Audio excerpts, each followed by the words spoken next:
Bienvenue pour ce voyage en train vraiment exceptionnel qui va nous emmener sur plus de 20 000 km à travers la Russie, depuis Saint-Pétersbourg sur la mer Baltique jusqu'à Vladivostok sur l'océan Pacifique.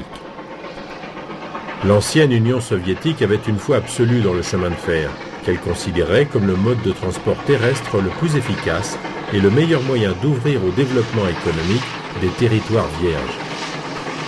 Au cours de cette expédition, en parcourant les deux itinéraires du transsibérien, nous aurons un bon aperçu des chemins de fer et de la vie quotidienne de la Russie d'aujourd'hui. Ce voyage va nous permettre de comparer l'itinéraire traditionnel du transsibérien entre Saint-Pétersbourg et Vladivostok avec celui moins connu de la magistrale Baïkal-Amour, le célèbre BAM, qui passe plus au nord. Une fois arrivés en Extrême-Orient, nous en profiterons pour faire un parcours en traction-vapeur sur l'île de Sakhaline. La première partie de cette véritable croisière du rail nous mènera sur près de 4500 km de Saint-Pétersbourg au mont de l'Oural, avant de continuer vers l'est jusqu'au cœur de la Sibérie, vers la petite ville de Taïtchet, où s'embranche le nouvel itinéraire du BAM en direction du nord-est.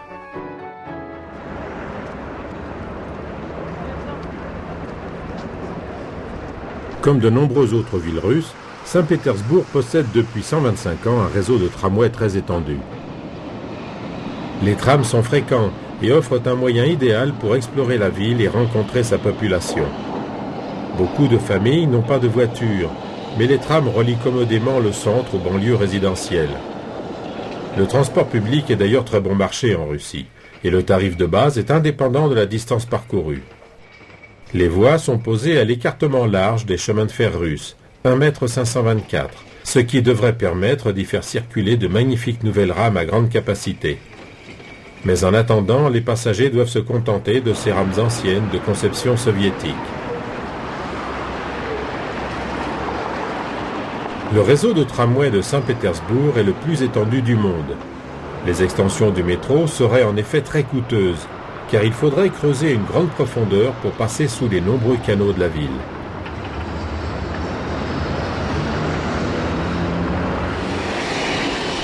On a fixé arbitrairement la limite entre l'Europe et l'Asie au fait de la ligne, et un obélisque blanc marque cette frontière à l'ouest d'Yekaterinbourg, Sverdlovsk à l'époque soviétique.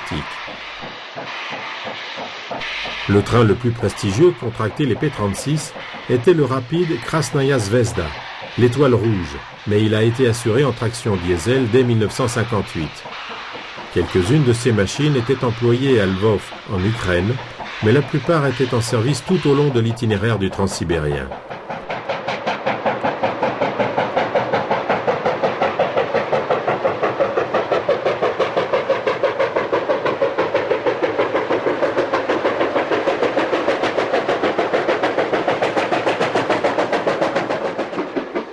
Les autorités de l'Union soviétique ont annoncé le 1er janvier 1970 comme date officielle de la fin de la traction vapeur.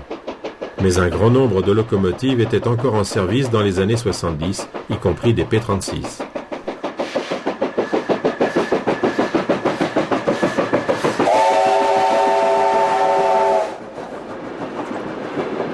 Ce long voyage va nous permettre de faire connaissance avec plusieurs types de locomotives à vapeur soviétiques, comme cette 151 série LV.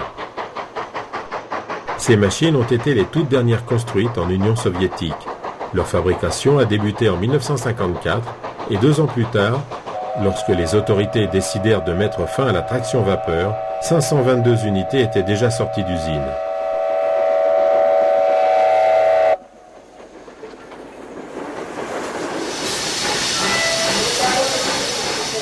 Ces locomotives ont pourtant laissé un important héritage, puisque les Chinois s'en sont inspirés pour réaliser leur machine à voie normale type QJ, qui a été reproduite à près de 6000 exemplaires.